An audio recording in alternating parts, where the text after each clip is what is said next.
So what do you think happens when a German airline pilot,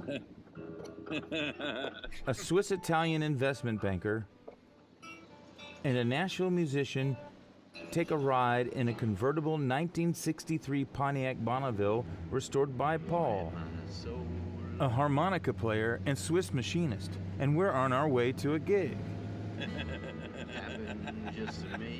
at a Mexican restaurant in Zins, Switzerland? Well, apparently what happens, things quickly evolve into a black and white Italian movie. What do you think, Ricardo? Is this like a Fellini movie yet? Or we got to work on it. Now it feels like a Fellini movie. Yeah. Oh, cool.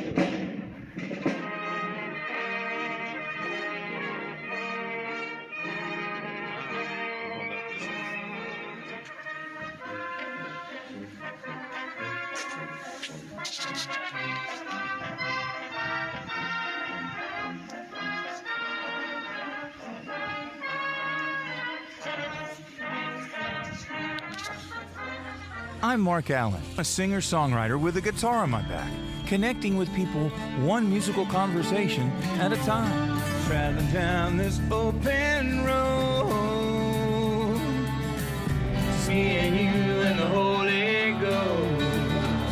I hear the call, we're getting close. Around the bend there's a signpost to places, faces, through the moon and its phases. This melody keeps us alive. Half guitar will travel, half guitar will travel. I have guitar will travel.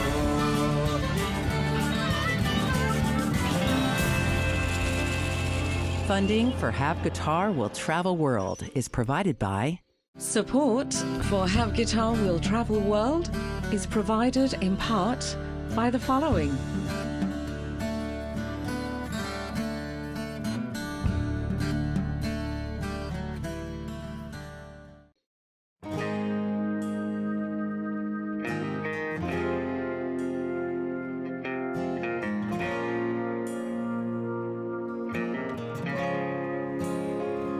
Travel is, after all, about exploration, and for me, about leaving assumptions behind. The more I travel, the more I find that what we see isn't always what we expected to see. And that was certainly the case in Switzerland. I'd landed with a guitar and a backpack full of expectations. And as I unpacked those notions about Switzerland, I found a few surprises amid the cliches. I had arrived in a heavenly little town, ironically named Zins, in a region that felt both elegant and timeless. I often wasn't sure what century I was in. This small village had a lot to teach me. Switzerland certainly has a unique cultural identity, despite its international diversity. The country has 4 official languages: German, French, Italian, and Romansh. In fact, my introduction to Zins was by invitation from Ricardo, a Swiss-Italian banker with ties to Nashville, joined by his German friend and airline pilot, Malti, and by Paul, the village's local machinist. If English hadn't been our common language, music certainly was. Their interest in Americana music brought me to Switzerland to record and play a few gigs with them. And the subject matter of the song I came to produce seemed to be perfectly suited to the journey we were on. Yeah, sure, things felt familiar, yet they were becoming more surreal the more time I spent here. In the long road, Mississippi River to cross, an angel light came down low, carry you through the long road. And about that backpack of cliches, well, I did find them, but not in a way I ever expected.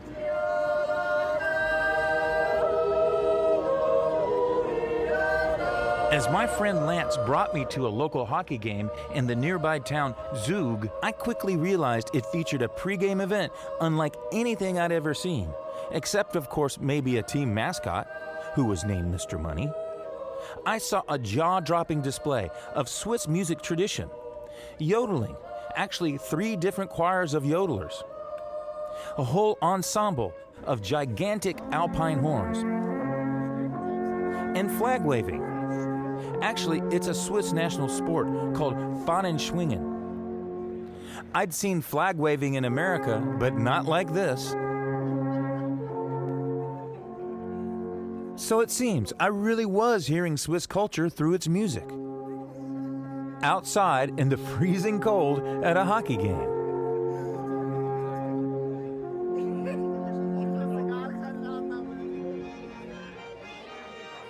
And later, at yet another hockey event, a fundraiser in the local town hall, I was surrounded by families crowded around bubbling cheesy pots of fondue. There I met Oscar, an accordion player. Over the din of a raffle, auction, and all that fondue, Oscar paused to introduce me to his bandmates. He also invited me over to his house the next day to meet with him and his sister Edith, so I could learn more about the origins of traditional Swiss music.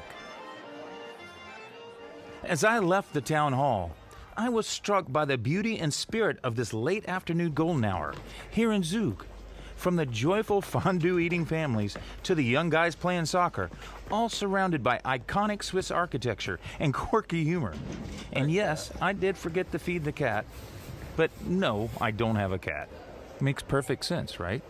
I couldn't help but feel the passion for living in this place, and also definitely felt and heard a passion for music in Oscar. When someone drops everything to talk about music and invite you over to connect, well, that's a devotion to music I recognize. And that devotion is literally woven into the fabric of those iconic blue shirts, called Edelweiss shirts. The Edelweiss is the Swiss national flower and a symbol for devotion because it grows in some of the toughest alpine conditions in the world, and yet it thrives. But as with everything here, there's so much more than meets the eye. I was about to learn just how much as I was arriving at Oscar's place the next day. Oscar and his sister Edith are both accomplished musicians and have been playing from an early age. Besides working full-time, giving music lessons, and raising families, they find themselves gigging almost every weekend. So sitting around the kitchen table, I got not only a private concert, but a lesson in the history of the Schweizer Örgeli, the button accordion. Schweizer Örgeli. Did I say that correctly? Mm-hmm. Oh, good. Perfect. It's not accordion, it's Schweizer Örgeli. Yes. So, and it's because it's from the county Schwyz? Yeah. Schwyz, there's not a translation because it's the name of the canton, so it's Schwyz, it's not Swiss, because Schweiz is Swiss, right? Yeah. Okay. Or Switzerland. Switzerland is actually a confederation of states, each with their own government, called a canton. In fact, the country's name, flag, and iconic knives all come from this same canton, as well as the Schweizer Örgeli. Because in Switzerland we have 26 different areas, cantone, canton, I don't know, canton, yes, and every canton has a little bit of different style to play Örgeli, and we have a lot of songs from the inner Schweiz, from the canton Schwyz. This song, the song when this one, we play now, it's called Örgeli Hus, so it's Örgeli house. And the people, the fans, when they come to our gigs, they sing. Oh, okay. Yeah, they sing this song from themselves. So. Nice, it makes some noise.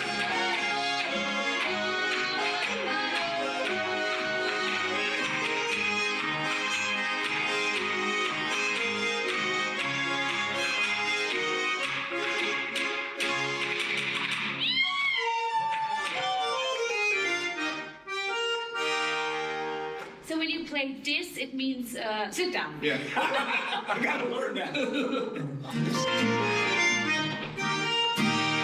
Or you can make it.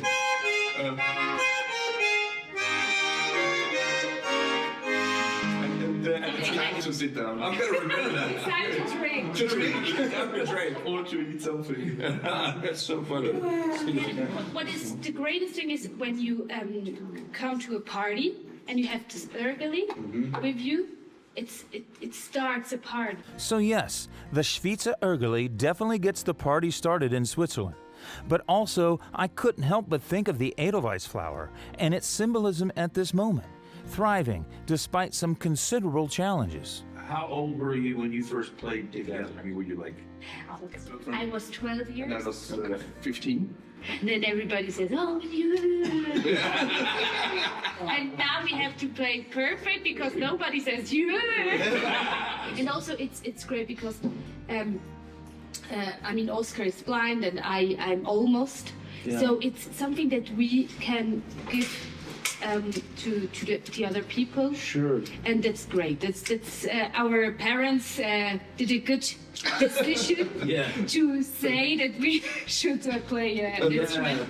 So that's something that we can give the others. So despite dealing with a disease that left them both nearly blind since birth, they certainly hadn't been robbed of their sense of joy or their sense of humor. But there is no operation at the moment, so we have to live. What do you do? We have to wait. Right. Yes. Drink tea and wait. Yeah. Drink beer and Great wait. beer. Drink wine and wait. I was left humbled with the idea that their frankness about their situation was a lesson for all of us about how to take nothing for granted and to always choose joy and gratitude for every moment we're given. I'd love to play some more, you guys. Yeah. Okay. Let's play another Let's do that.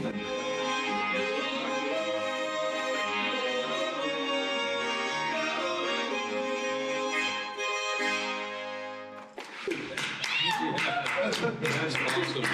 How can you not feel happy, you know? Yes. You know, it's so Yeah. great. It's so great. I was starting to wonder if the Swiss knew anything but happy and joyful tunes. Oscar and Edith were certainly hard-pressed to find any, and even if there were sad songs, there was always something hopeful to look out for. Was it because Swiss music and the Schweizer Ergeli don't even use minor chords? We got also tears when you play and yeah. That's why I love music so Das much. ist You know. schon schlecht die Musik um im Herzen irgendwie. We have this music in our hearts. Yeah. Well, so tell me about the instruments. Yeah, that's it. These ones are Ott Örgeli, so they're from See Ibrik, here. because they're the Ferrari from the Örgeli. I love to. I can give it. Okay. Oh, can I try? Yes. Go. Yeah. Here. Also, yeah. Yeah. Here, Paul. You can play with Edit. Okay. And I go to the restaurant. Okay. Grandmother's leave. How do you pull it out? Little. Oh. Yeah, this one. Yes. Ah. Okay. Very good. No, very bad. Wow. This is cool. I want one. I need to drink. I know. How much would this? Yeah, from 2,000 to 11,000. Yeah. Wow. So this is the Ferrari. So this is more like what? 10,000? Yeah.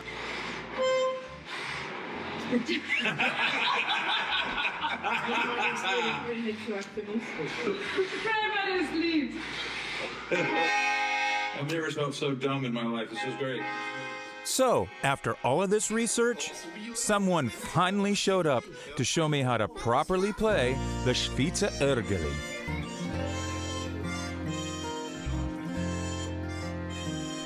And now that I had a taste of making music Swiss style, I felt ready to up my game, and I was looking forward to yodeling practice the very next night.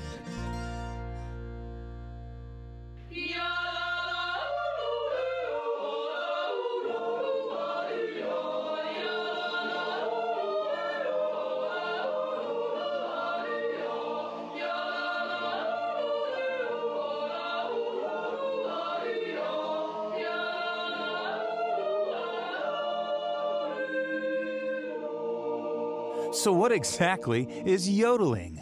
Yodeling originated as a kind of call, using both the voice from your chest that's normally used for singing and what's called your head voice that's also known as the falsetto.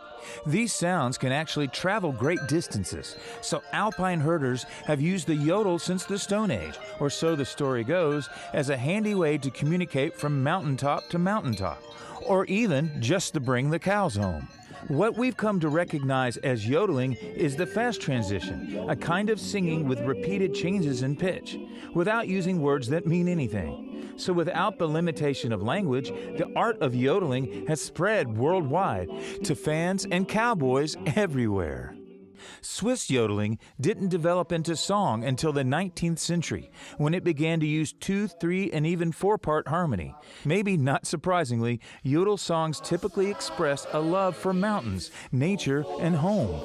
So, at the invitation of Oscar and Edith, I went along to yodeling choir practice with their cousin and my new friend, Evelyn, to learn more about how to truly yodel Swiss style. The Yodel Club here in Zins is the Yodeler Club Heimlich Zins, with Heimlich meaning cozy or comfortable. And these guys definitely made me feel right at home in this concrete high school music room. They are directed by Renee Arnold, who actually directs a number of local choirs in the area. Each one is made up of regular folks with a passion for singing. They come from all walks of life: farmers, businessmen, craftsmen, teachers, homemakers, and even more farmers. Renee comes from a family of enthusiastic yodelers. His father used to direct the Zins choir, and his brother is the vice president of the club. Within all these choirs, this enthusiasm can be seen in the hard work and fun these folks put into everything they do. In fact, as I was sitting there with Renee, Roger, and Edith, I was learning about what makes this singing style so beautiful and so unique.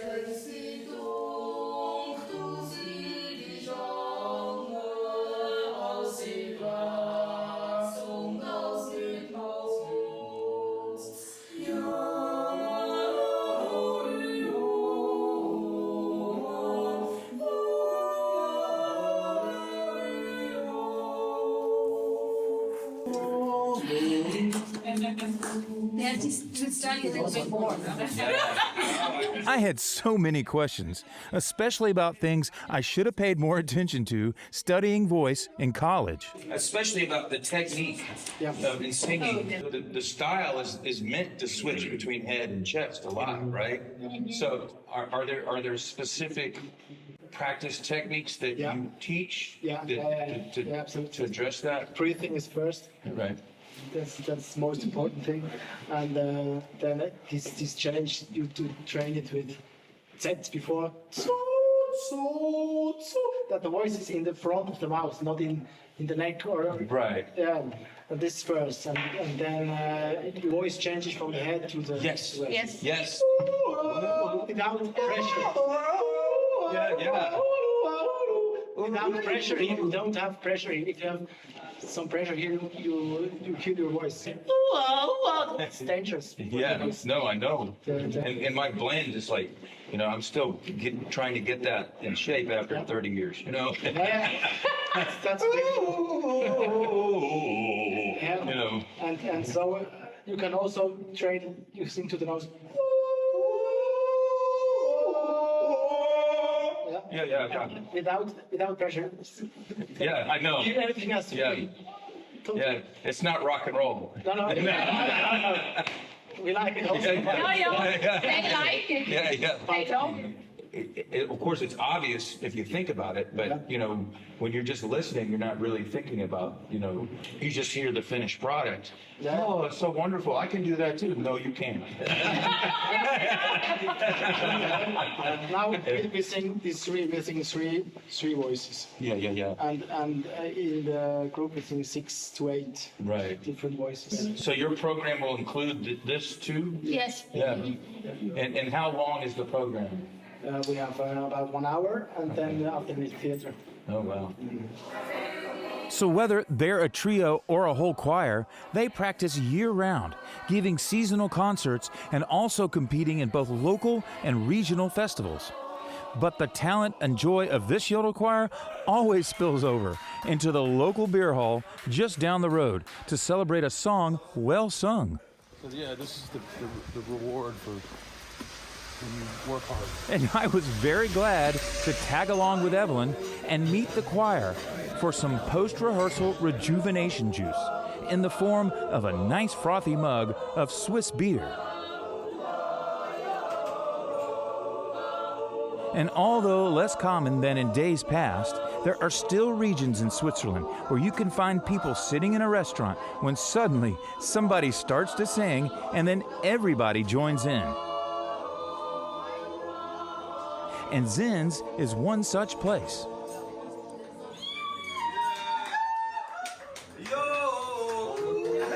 And while I don't speak Swiss German, I suppose you could say that yodeling is a language we all can understand, anywhere in the world.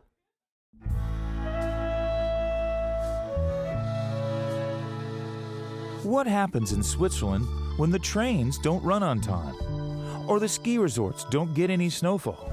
Do the Swiss think, did we do something wrong? Is God punishing us? Does it mean we all have to pay for our sins? Well, actually, here in Switzerland, living in sins has nothing to do with judgment. In a country known as the Crossroads of Europe, Switzerland's ancient trails and trade routes tell a story as old as the Bronze Age. And having seen it all over the millennia, it's got quite a story to tell. And here in Sins, the origin of the name of this town is not what you think it is. My musical friend, guide, and Swiss native Paul Bachmann knows a lot about that history, and everybody seems to know Paul. As he and I took a drive up to the Ebergreg Pass for some lunch, we spoke about that. It means the way, because since, now we have these motorways and everything. Right. But I still remember where all these tunnels haven't existed. But somebody wonder if somebody decided, for example, from Oslo to go to Italy, we had to go through Sins.